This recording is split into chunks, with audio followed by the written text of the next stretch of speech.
My friends, in the event that you are new to this wonderful card game and you have not yet signed up for a UGN Play account, you can now sign up with my exclusive referral code Alliteration and get yourself 50 bonus loyalty points for free. For free? For free. As well as additional loyalty points for every event that you play in within my referral code period. Why do you need these, you might ask? Well, loyalty points can be used to redeem free promotional cards in the mail, as well as other exclusive items coming in the future. The bonus points from using my code are enough to redeem almost any promo card right off the bat, and having your UGN account is going to allow you to accrue and track more and more as you go through your hero or villain's journey. If free cards and progression all sound super appealing to you, the links for all of this are going to be in the description below. Now, let's get on to the video.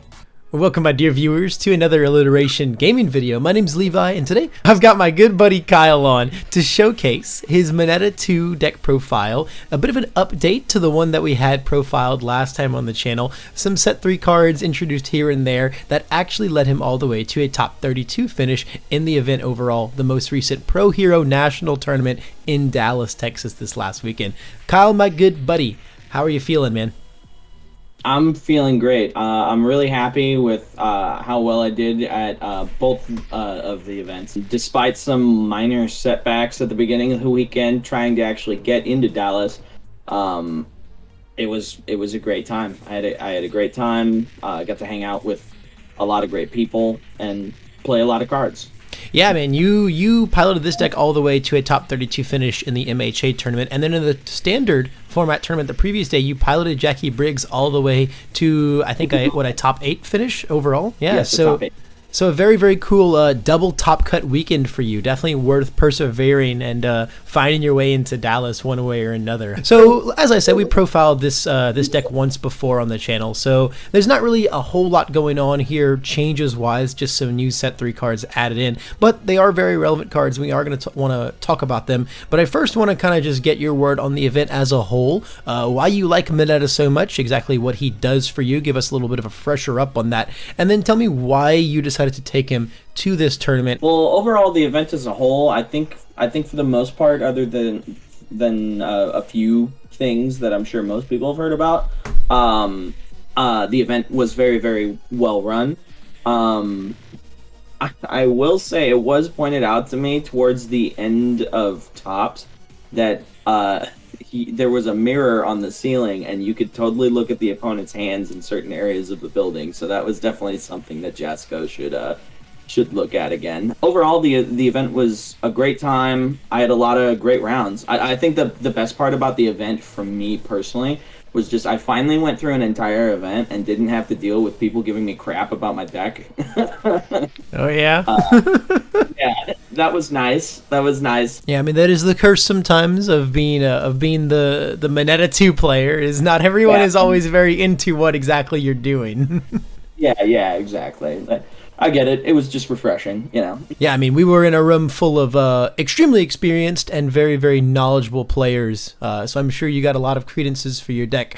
Probably a lot of interesting matchups as well. Are there any that kind of like really, really stick out in your head as super interesting things, especially going through Swiss? You know, you see a lot of unique ones. Round 1, actually, I faced and I don't remember the player's name. I apologize. I faced a Mineta mirror match, and they actually made me take a second and relook at one of the new Mineta cards that I wasn't running for just a second, because they pointed out something I did not think about on the card, and I was like, that actually almost makes me want to play safety 3s, but not really. That was kinda cool. I mean, other than that, the field was very much what I was expecting it to be. As people expected, a lot of Kirishima 2s and a lot of Tokoyamis. Those were the big top dogs of the room, and also the ones that people really, really prophesized as were going to be the biggest meta contenders.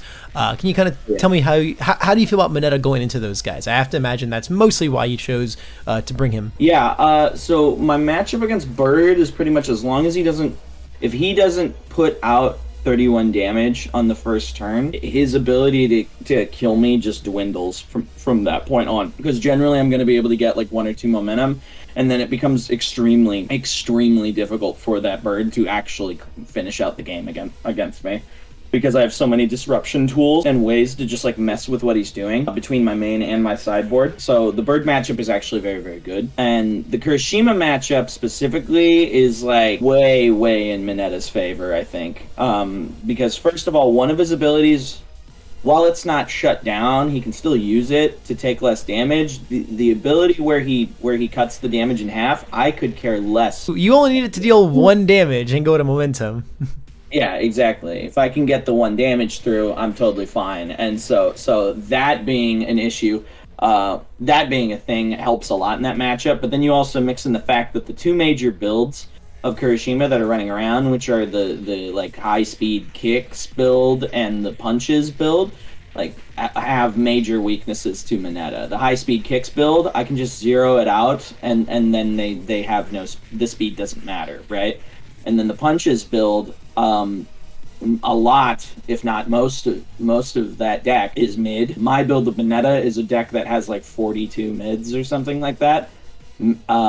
Many of which have like Breaker 2. Yeah, the punch build is very efficient as far as like the amount of cards it can play, but when the attacks all start providing 0 damage value, it can get really hard for Kirishima to edge out that massive 31 health total. And that's just kind of the issue that most, if not all, of my Kirishima opponents ran into. My deck just straight up hard countered everything they were trying to do. Even with a lot of the new control pieces that Kirishima has, at the end of the day, there's still nothing he can do about discard a momentum, make this 0 speed, draw a card. That's more than likely the perfect block for it. Absolutely. And then the other part about it is like, because I'm stuffing their pool, because I'm doing these breaker blocks and stuff like that, to them, they're having to actually commit the cards they would normally be having to commit. As nice as those Kirishima and Tokugami matchups are, there is still kind of one glaring elephant in the room when it comes to this character matchup wise, and that's Momo.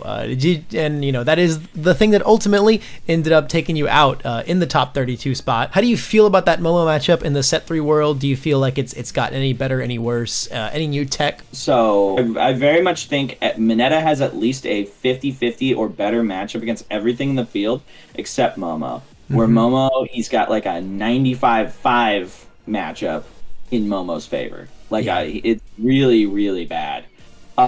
So what I did to circumvent that was I sideboarded a different character, and that did help a lot. I was actually able to play a more legitimate game. It was helpful, and I was a lot more competitive against the Momos than I was in the last event. Yeah, well, glad to see you're still in the lab about this matchup, right? As much as Momo has kind of fallen off quite a bit in set 3, simply because there's a lot of other decks that kind of closed that gap. She didn't get any worse, but a lot of other decks have gotten a lot better in the set 3 world, and people are really excited to play those. So if anything, it's definitely like an indirect buff, I would say, to Mineta, simply because you're going to see that character a lot less. But at the end of the day, once you start scaling the top tables, those dedicated Momos will probably still be there, and it's good to hear that we're slowly figuring out ways to fight them a little more efficiently. Let's kind of before we really move on to the deck, I do want to give you the floor for a bit. Do any shout outs that you'd like? Well, of course I'm going to shout out my best bud Barrett Bryant. We've known each other for years. We've since high school. We play UFS online with each other all the time. I'm shout out Jacob Johnson, one of the people that also taught me how to play this game. Very good friend again from high school. Tamron Cardwell, the man who I played my first game of UFS with, and of course to my local playgroup as well. I want to give my a shout out to my local playgroup, who all did very, very, very well. They did way better than I did at my first nationals, and most of them have a lot less time than I had been when I went to my first nationals. So they all did very, very well. Yeah, the Houston crowd really showed up. I mean, Deshaun is going to Worlds, man. Yeah, absolutely. Deshaun is going to Worlds. So with that being said, Kyle, let's actually pan down there and kind of take a look at what your deck is doing differently in set 3, some notable cards that have been introduced and their applications within this new iteration of Mineta II. Here we have Kyle's deck in all of its glory. I'm also going to have the UVS link to this deck down in the description below if you want to take a super duper closer look at it and get some pointers on there for yourself. But so Kyle, tell me about what's new in this deck. What is new going on here from Heroes Clash, and how did it work for you? Yeah, Tor's ultra rare. I'm running it as a 3 of now. This card's absolutely nuts. It's very, very cracked. So it just gets free damage on its face, which is of course cool. The big ability on it though is I can select a foundation on either player's board and remove it from the game, and then that card comes back in after the attack resolves, ready and unflipped. So I get to loop around tons of different stuff. I get to loop around sticky balls, wall cling, I can reset my creepies, I can reset my self-assured, I can reset anything I need at a specific point in time. Oh yeah, sticky balls. Being able to just immediately put like 3 cards in their pool from your second attack onwards is like, it goes a really, really long way to starting to execute a kill turn. And having cheerful uppercut in the deck. I mean, it's just very difficult to not be stuffing 2 cards in the opponent's pool. Yeah, I mean, being able to stuff 2 to 3 in their pool is kind of like, I think, the big strength of this deck right now. Being able to effectively say, hey, every turn, that is what you have to play through. So you've got to build to a point where you get ready for that while you get to like slowly whittle your opponent down. You're also just challenging your opponent to have to play that way, right? If they don't understand that that is their win con and they just think, well, eventually there will be a turn where I don't have 2+ cards in my pool, and then they'll be sorely mistaken. Next card I guess I'll talk about is Defrosting, 4 of instead of a 2 of. Way, way better. This deck now is able to just like kill people because of Defrosting. Between Defrosting and all the throws, and specifically tape swing, these massive like 9 to 12 damage moves that are guaranteed to do half damage in 90% of situations. So I've been enjoying the bump up to 4 of. And then the last thing I changed main board was Basic Training. Obviously, Basic Training is a cracked card. It's extremely powerful. I mean, 2 mid block, all good stats. And just gives free damage to make you able to kill things that much more, and free speed if you're in deadlock, which is also very, very good. Right? It's just another one of those cards that makes it so that your opponent doesn't want to actually build into deadlock, which allows you to kind of limit lock your opponent. Water's deadlock strength is kind of, it's as famed as any other can really get, and this is just another extremely inconsequential, powerful piece to it. And then the last real change that I'll talk about is Kamui. It's not one that's sticking around very long. I'm going to be experimenting with a ton of different water characters to try and find the right one, but really I'm citing Kamui for the Momo matchup, right? And it helped a lot. Like, he did help a lot. It just wasn't as effective as I wanted it to be. Right. Because now my character has relevant text as opposed to just being a 5-hander with no ability, which is how the Momo matchup normally plays out. It's not so much more about like the main goal in that matchup is not really to get on another character for how they fight Momo well. It's more so just getting off Mineta and onto anything else because of how poorly he fights her. But we can definitely like narrow that down and try and find something that works the best against her. I know you were talking about looking at Toro too. The Toro change has been testing really well. I mean, this deck essentially becomes like I side out the grapes for the four ice storms, right? And then the deck essentially becomes low attack spam the deck. Right. Because I have 4, 8, 12, 15 low attacks and then throws, right? And it's actually very, very effective. And it actually, when I side into Toru, makes it activates the Breaker 2 block on the Toru attack, right?